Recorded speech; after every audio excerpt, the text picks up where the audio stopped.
자, 이번 강의는 또 이제 중요한 파트가 나왔어요. GNSS 이어서 그 다음에 평판 측량을 하고 이제 지형 측량을 배울 건데, 지형 측량은 기출 빈도도 높을 뿐 아니라 만약에 선생님이 출제자라고 하면은 선생님이 정확히 모든 걸 얘기해 줄 수는 없지만 선생님이 출제자라고 하면은 이 부분에서 낼 문제가 다양하다라고 생각을 할 수 있을 것 같아요. 이론뿐만 아니라 계산 문제까지.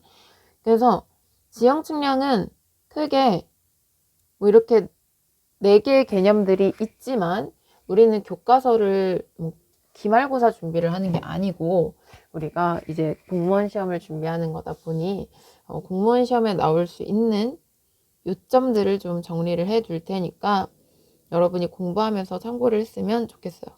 첫 번째는 지형 측량의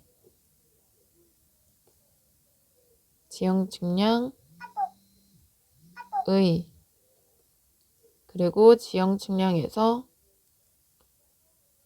지형을 어떻게 표현하는지. 자, 얘는 여러분이 기억하실지 모르겠지만 음영법, 우무법, 채색법, 그리고 점고법, 그리고 등고선법까지 지형을 각각 어떻게 표현하는가, 그리고 등고선의 종류, 그리고 fit, 축척이라고 적어둘게요. 이거 선생님도 제일 짜증나는 부분이요. 그래서 계곡선, 주곡선, 간곡선, 조곡선, 글씨가 엉망이겠지만. 자, 그 다음에 또 중요한 파트, 등고선의 성질, 그리고 지형 측량과 관련 용어, 지성선이라고 적어둘게요. 큰 개념으로. 그리고 마지막에 활용, 계산 문제까지 이렇게 있습니다. 자, 그럼 먼저 지형 측량 의부터 보도록 할게요. 자, 먼저 지형이라는 건 뭐냐면 그냥 여러분이 생각했을 때 땅이 어떻게 생겼는지, 맞아요, 땅이 어떻게 생겼는지인데 우리는 그냥 땅이 어떻게 생겼는지 이렇게만 보면 안 되고 지구 표면, 즉 땅이 이렇게 울퉁불퉁하죠. 어떻게 올라가고 내려갔는지 기복 형태를 나타내는 거, 땅이 어떻게 생겨 있는지 모양, 이것을 지모라고 부르고, 그리고 지물, 말 그대로 건물, 건축물처럼 땅에 생긴 모양 외에 그 위에 지어진 인공적인 구조물이나 그리고 자연적으로 발생된 물건들도 다 지물에 속해요. 그러면 그 자연적으로 생긴 것들, 자연물에는 산, 하천, 해저 이런 것들, 그리고 인공지형물은 말 그대로 건축물, 다리, 인공적으로 사람들이 지은 것을 의미를 합니다. 자, 그리고 지모에는 그럼 뭐가 있는지 적어두면 산정, 뒤에서 배울 건데 산정, 구릉, 계곡, 평야 이런 거, 지모. 자, 여러분 공부를 하시다 보면은 계곡이나 하천이나 별 다른 거 없어 보이는데 왜 지모와 지물로 구분이 되냐. 하천 같은 경우에는 이제 도로 주변이나 땅 주변으로 이렇게 막 엄청 하천이 이렇게 흐르는 일은 별로 없죠. 그러니까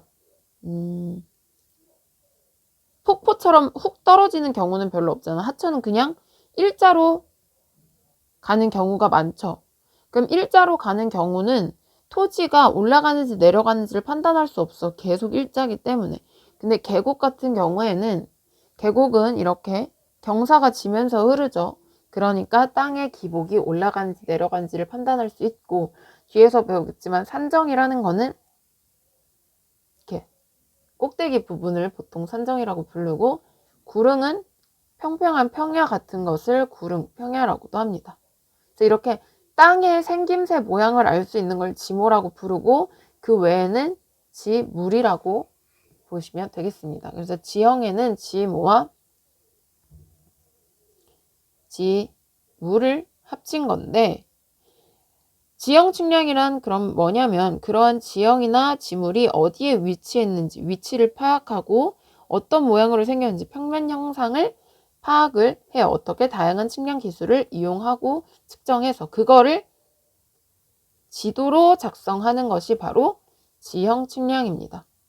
그러니까 위치를 파악하고 모양을 알아내서 지도로 만들어내는 작업을 지형 측량이라고 하면 되겠습니다. 근데 지도의 종류에 지형도, 평면도, 수치 지형도 뒤에서 배울 거예요.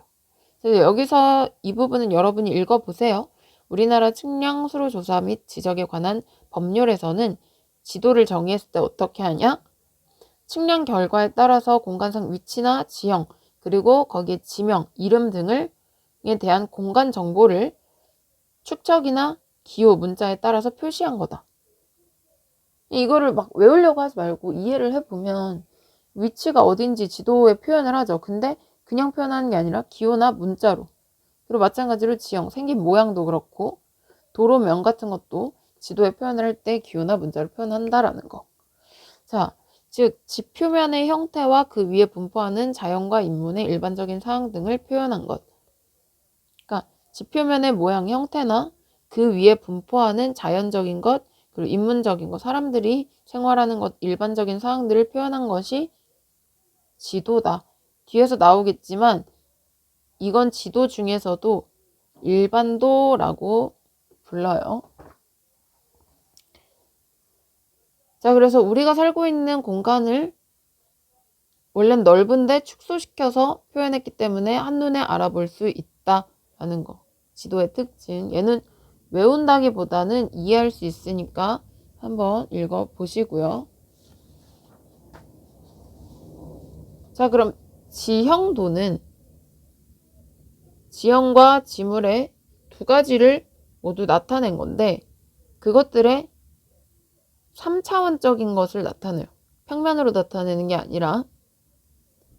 자, 그래서 3차원으로 나타내려면 수평 위치뿐만 아니라 높이도 포함을 해야겠죠. 근데 높이를 표현할 때 뭐를 표현해 주냐면 등고선을 사용해서 지형과 지세 이렇게 올라가고 내려가는 것들을 표현을 해준다. 지형도 그래서 3차원적인 성격으로 표현을 해준다. 그렇지만 지형도가 아닌 평면도는 등고선, 높이가 없기 때문에 2차원적인 개념만 지도에 표현을 해줍니다. 자, 그리고 수치 지형도까지 보면 얘는 이제 앞에까지는 똑같아. 이런 측량 결과들을 뭐 기호나 문자, 속성 등으로 표시를 한 게 지도인데 종이에서 끝나는 게 아니라 그것을 편집하고 입력, 출력할 수 있도록 제작된 그 CAD 파일로 옮겨진 것을 얘기하면 생각하시면 돼요. 그래서 선생님 한번 얘기했지. 수치 데이터. 그걸 CAD 파일로 옮기려면 좌표도로 다 바꿔줘야 한다 했잖아요. 그래서 지형도가 어떻게 보면 그냥 종이로 만들어진 거면 얘는 3차원적인 성격인데 그것을 이제 CAD 파일로 만들 수 있도록 편집, 입력, 출력이 가능하도록 한 게 수치 지형도다. 그래서 그림을 한번 보면 지형도가 이렇게 3차원적으로 나타내 있죠. 약간 입체감 있도록. 근데 평면도는 입체감 없는 2차원적인 것만 나타낸다고 했고, 그리고 수치 지형도는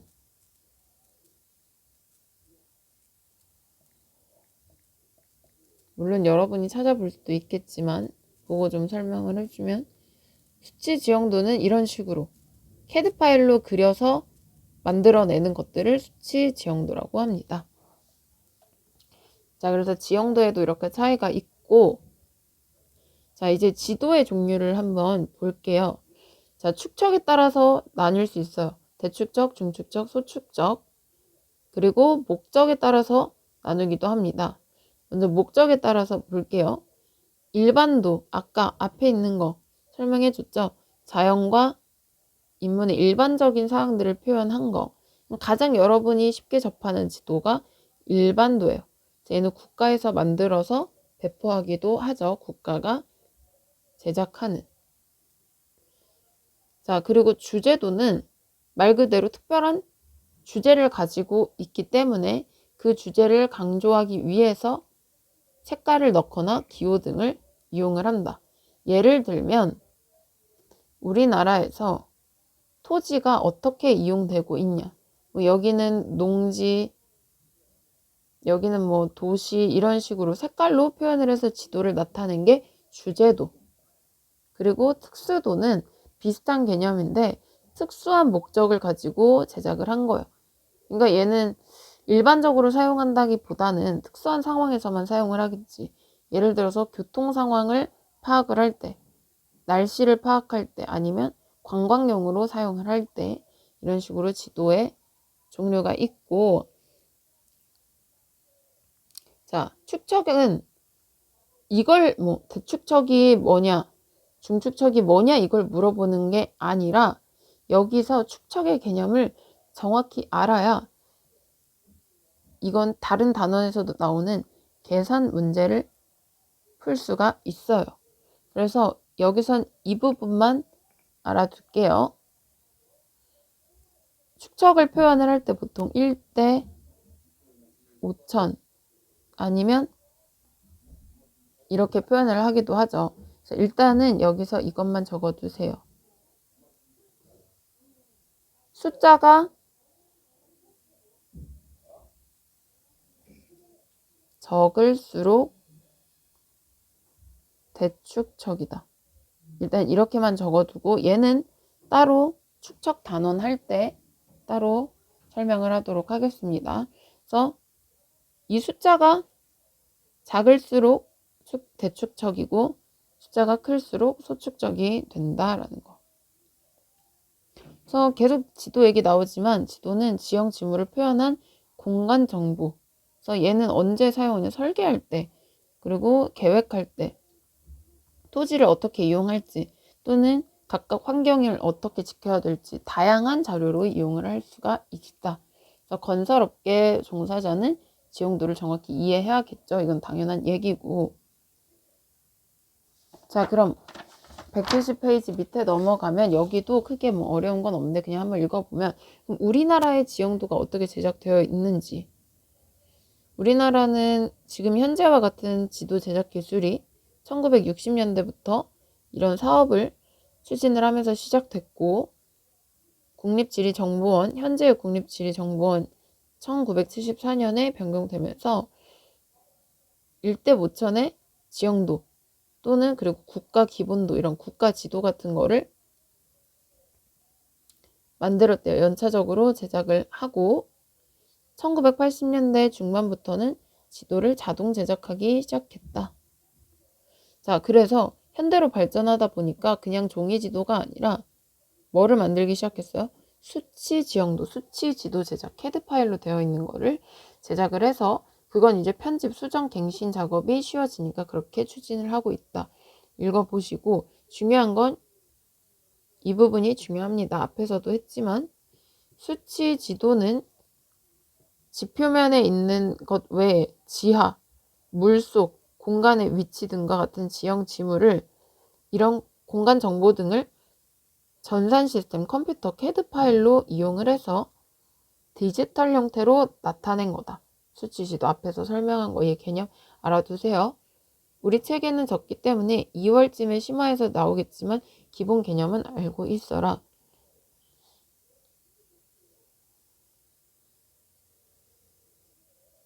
자, 수치지도 종류를 보면 수치지도 1.0은 1단계라고 생각을 하면 되는데, 측량을 해서 얻어진 자료를 이제 데이터를 컴퓨터에다 입력을 해서 각각 점들을 입력을 해가지고 위치를 편집하는 작업까지 완료된 거야.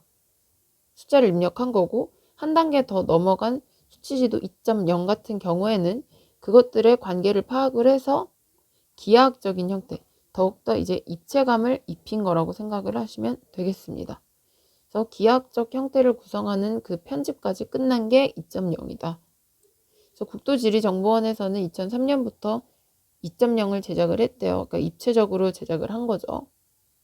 그래서 얘를 제작할 때 항공사진 측량을 하고, 건설 공사할 때 사용하기 전에 필요한 도면, 그리고 얘는 이제 핸드폰으로 하는 모바일 매핑, MMS 등의 기술을 이용해서 최신 지도를 구축 중에 있다. 그러니까 종이 지도가 아니라 여러 가지 형태로 사용을 한다는 거예요.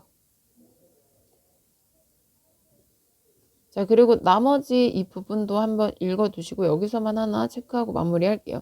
지형도의 표현을 할 때 좌표계가 필요한데 그때 사용하는 좌표 도법 방법이 TM 도법이다. 체크만 해두도록 하겠습니다. 자, 그래서 이렇게 해서 지형도 기본적인 내용을 한번 살펴봤습니다.